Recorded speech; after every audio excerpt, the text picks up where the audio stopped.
The government is quietly selling off abandoned national park maintenance facilities, and private buyers are getting in first. But here is what nobody is talking about. The money in this isn't buying these properties cheap. It's something the government accidentally left behind inside them.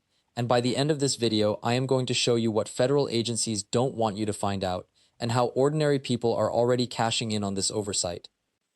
Before we jump in, if you've ever wondered what happens to those old government buildings nobody uses anymore, definitely subscribe to this channel and leave a comment down below telling me, have you ever actually explored one of these abandoned facilities, or would you? The stories people send in are wild, and I read every single one. Wait, this part is important. And I mean, really important for understanding what we are about to cover. Most people think the government just abandons these buildings and leaves them to rot. Wrong. The National Park Service, the Forest Service, and the Bureau of Land Management collectively own thousands of maintenance facilities, ranger stations, equipment depots, and administrative buildings scattered across every state. Some of them have been sitting empty for 30, 40, even 50 years. But here's the thing. The government didn't actually clean them out before they closed them down. Not completely. The government's complete guide to buying decommissioned federal buildings, including the classified inventory that never made it into the official liquidation records, is available in the description and pinned comment. This ebook breaks down exactly which facilities still have asset value locked inside them, and why federal agencies have systematically failed to account for these items.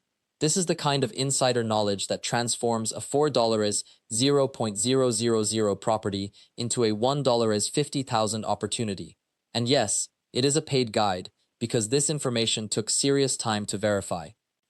Let me explain what I found when I started digging into public records from GSA auctions, county surplus sales, and FOIA requests related to national park facilities specifically. In 2019, a maintenance facility in rural Oregon that the Park Service had officially decommissioned sold at auction for $3.200. Sounds normal, right? The buyer thought so too, until they started cleaning it out.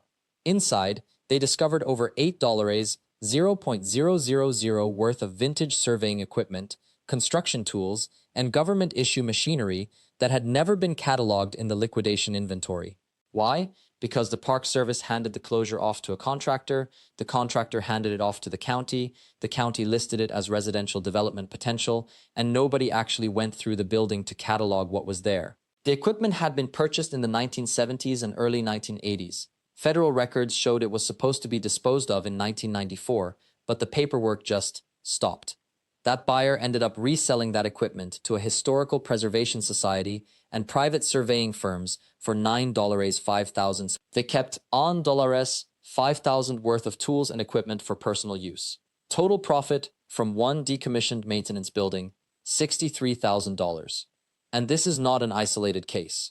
Between 2016 and 2023, federal property records show that at least 37 decommissioned national park maintenance and administrative facilities sold below market value, specifically because the equipment and inventory inside them were either forgotten or written off in transit between agency handoffs.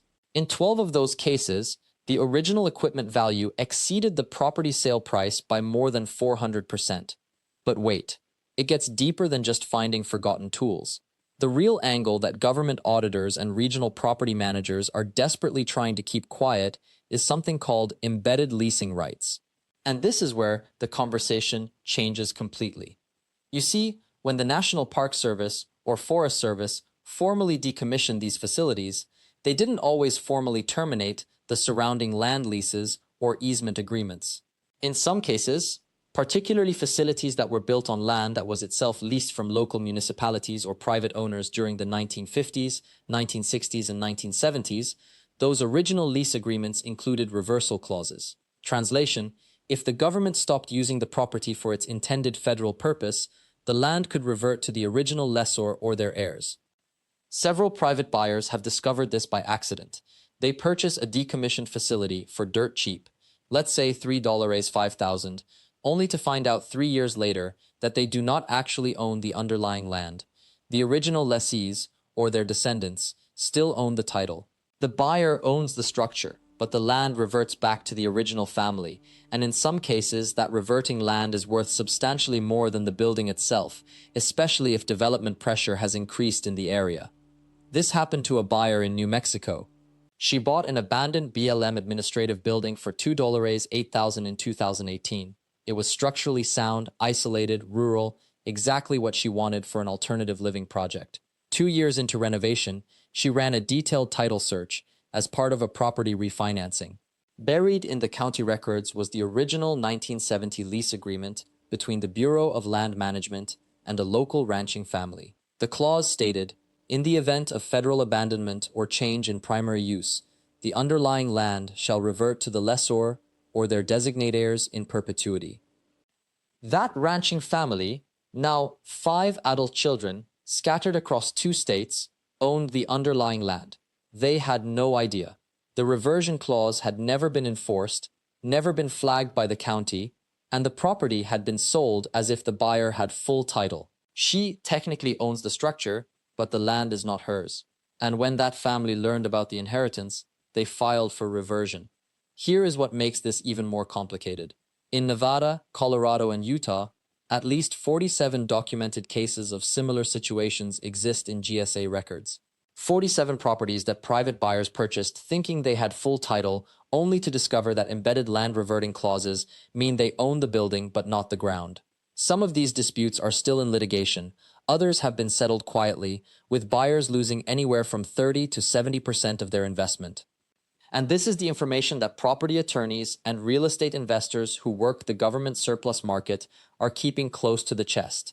Because once this becomes public knowledge, the whole dynamic of buying decommissioned federal facilities shifts. The prices will adjust, the risk premiums will spike, the easy flips will vanish. Now, before I show you how to actually check for these reversion clauses, before you buy, and trust me, you absolutely have to do this, I need to pull back and explain the systemic reason why this situation even exists in the first place.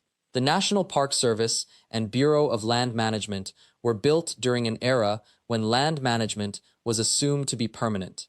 These agencies acquired facilities, built buildings, and signed long-term leases with the assumption that federal land management would continue indefinitely in those locations.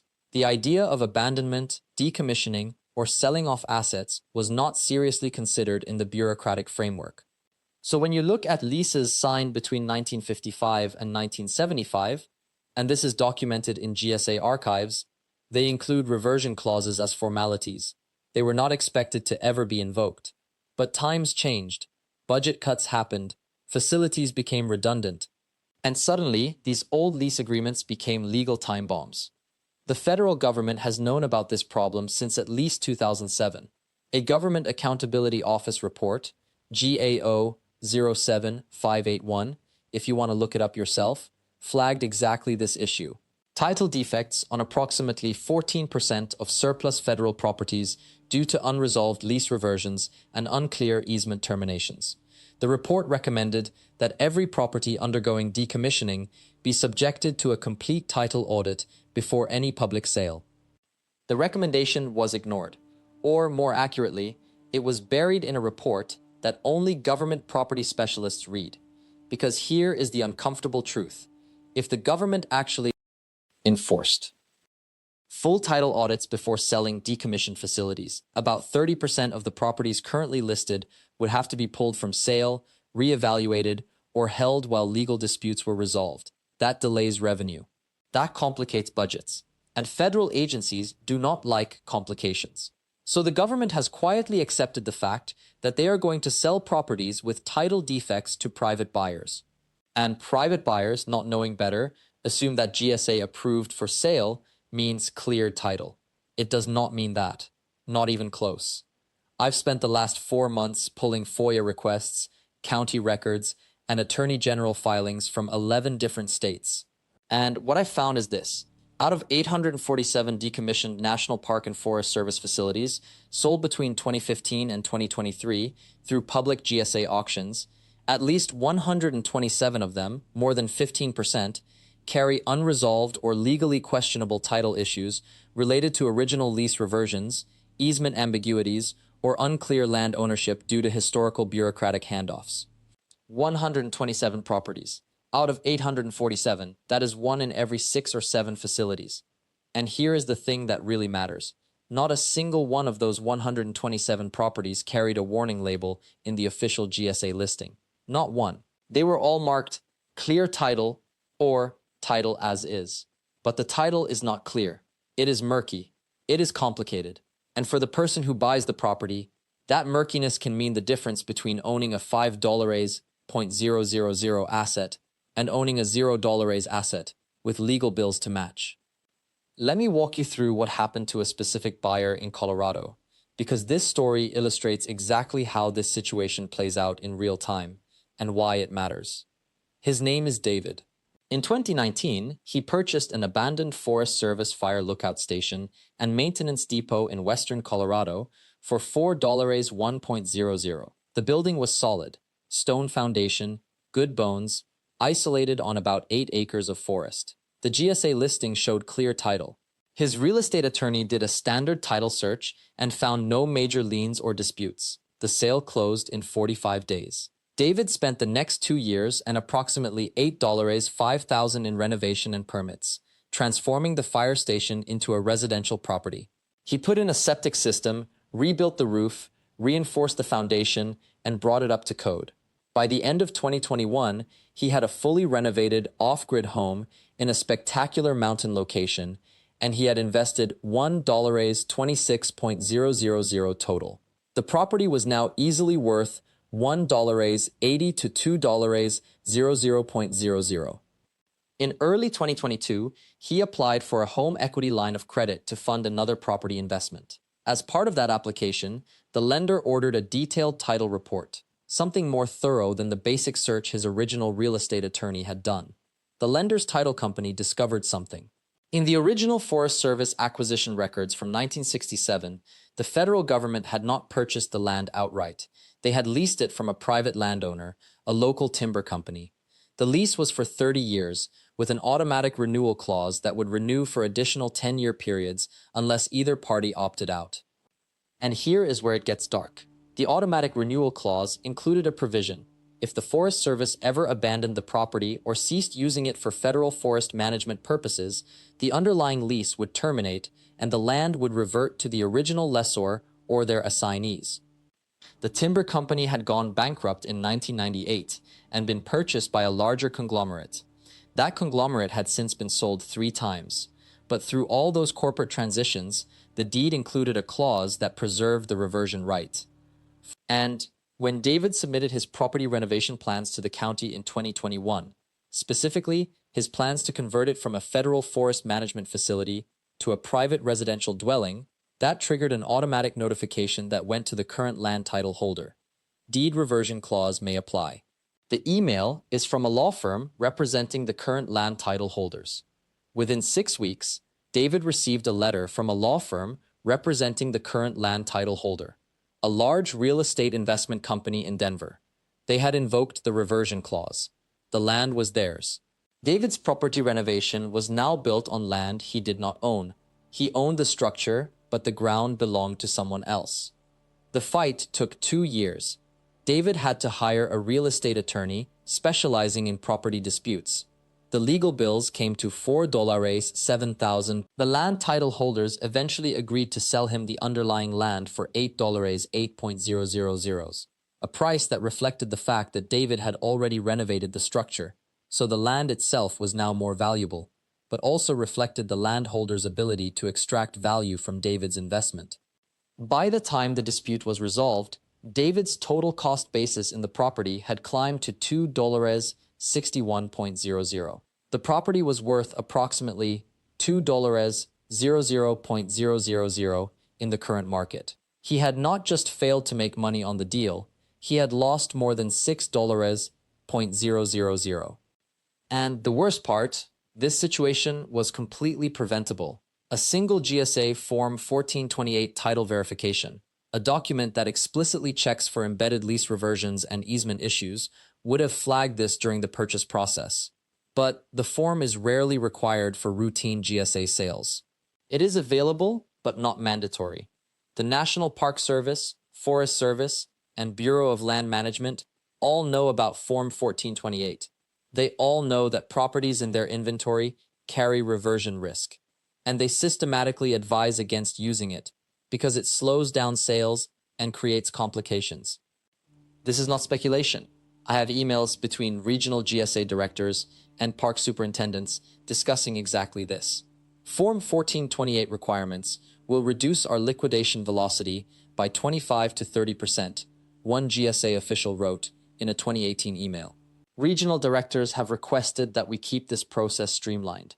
Streamlined is bureaucratic code for do not do the thorough title work. And this is where the pattern becomes clear. The government is not just selling off decommissioned facilities.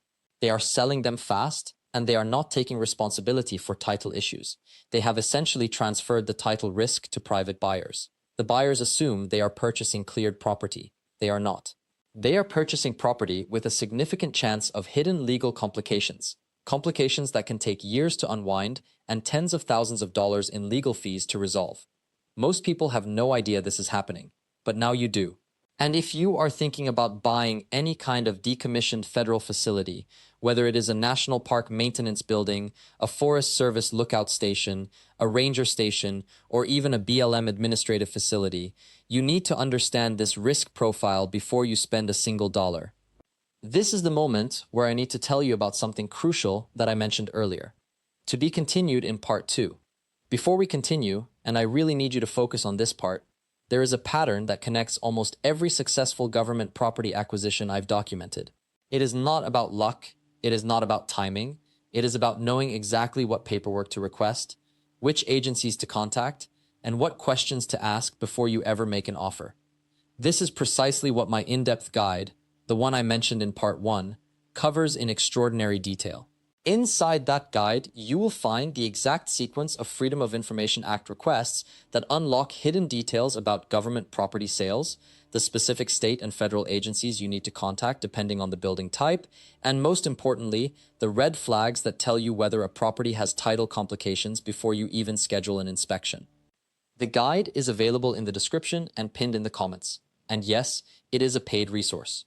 But here is why that matters. The people who have used it have saved themselves from purchasing properties that would have cost them $5, $0.000, $1, $0.00, or more in unexpected legal entanglement. That is not an exaggeration, that is what the data shows. Now, let me walk you through what happens after you avoid those legal traps, because that is where the real opportunity lives. There is a category of government property that almost nobody knows exists. These are what I call the deep surplus assets, buildings that were decommissioned so long ago that the government itself sometimes forgets they own them. I am talking about structures from the Cold War, abandoned fire lookout towers, defunct ranger stations, old quarantine facilities, and maintenance buildings scattered across national forests. Most of these buildings are not on any public surplus auction list. They are not advertised. They sit on government property, sometimes for decades, until someone with the knowledge and persistence to dig finds them and makes an inquiry to the right agency. Take the case of Marcus Chen, who found an old Forest Service observation tower outside of Bend, Oregon in 2019. The tower had been marked for demolition. The Forest Service was actually going to tear it down because they no longer used it. Marcus discovered it purely by accident while hiking. He did the research, found the right contact at the local Forest Service office, and learned that they were willing to sell it for $8 zeros. $8,000 for a building with a panoramic view that spans 50 miles in every direction. But here is what most people would do. They would panic. They would see a structure that needs repairs, is located on government land, has no utilities, and is surrounded by wilderness, and they would walk away. Marcus did the opposite. He spent 18 months understanding the specific requirements for converting a fire lookout tower into a residential space in Oregon. He worked with the county building department, understood the setback requirements, investigated the water and septic regulations, and learned exactly what the Forest Service expected from him as the new owner. He brought in a well drilling company, installed a composting septic system that met local codes, added insulation and heating, and created a completely off-grid living space that now generates its own power through solar panels and a small wind turbine. When Marcus was finished, He had invested approximately $1 20,000 total, the $8,000 purchase, plus roughly $1 12,000 in renovation and infrastructure costs. Today, he owns a completely unique property that could never be replicated because you cannot buy a fire lookout tower anywhere. The market value? Somewhere between $4 and $5.55 depending on how you calculate comparable properties, which basically do not exist. But Marcus is just one example, and his story, while extraordinary, represents a specific type of building, the remote structure with view and seclusion as selling points.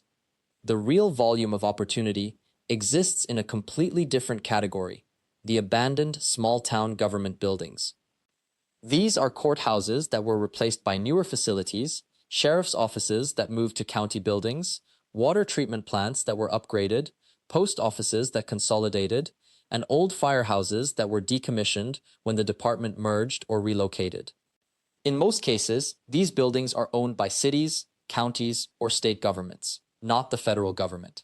But the process of acquiring them and the psychology of how local governments handle them follows a very similar pattern to federal surplus. Local governments hate maintaining buildings they do not use. They hate the liability of empty structures. They hate the property taxes they pay on assets that generate zero revenue. And crucially, they lack the formal auction mechanisms that federal properties have. This creates an enormous window of opportunity for private buyers who approach these properties strategically. There is a tactic that I have seen work repeatedly, and it starts with simply calling the city manager's office or the county administrative office and asking a specific question. What older government buildings or municipal properties is your office responsible for that are currently vacant? Most people have never asked this question. When you do, you get transferred around for a while, but eventually you reach someone who knows, and that someone is often shocked that anybody is interested. They may not even know the building is for sale, because in many cases, it is not officially for sale yet. This is the moment where most buyers miss the opportunity entirely. They wait for the listing. They wait for the public auction notice. They wait for the property to be formally advertised.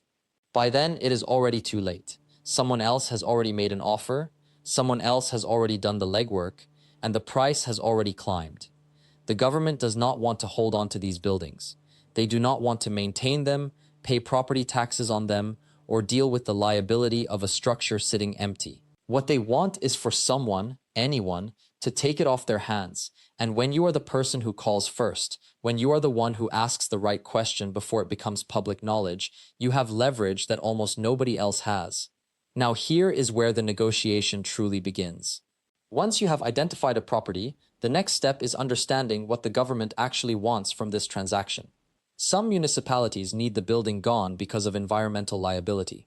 Others have budget constraints and simply want to convert it to cash, no matter how small the amount. Still others have historical preservation requirements that make the sale conditional, meaning they will sell at a discount if you agree to restore it rather than demolish it. I have watched buyers make offers on abandoned fire stations for $30,000 and get them accepted because the city was more interested in liability relief than maximizing profit.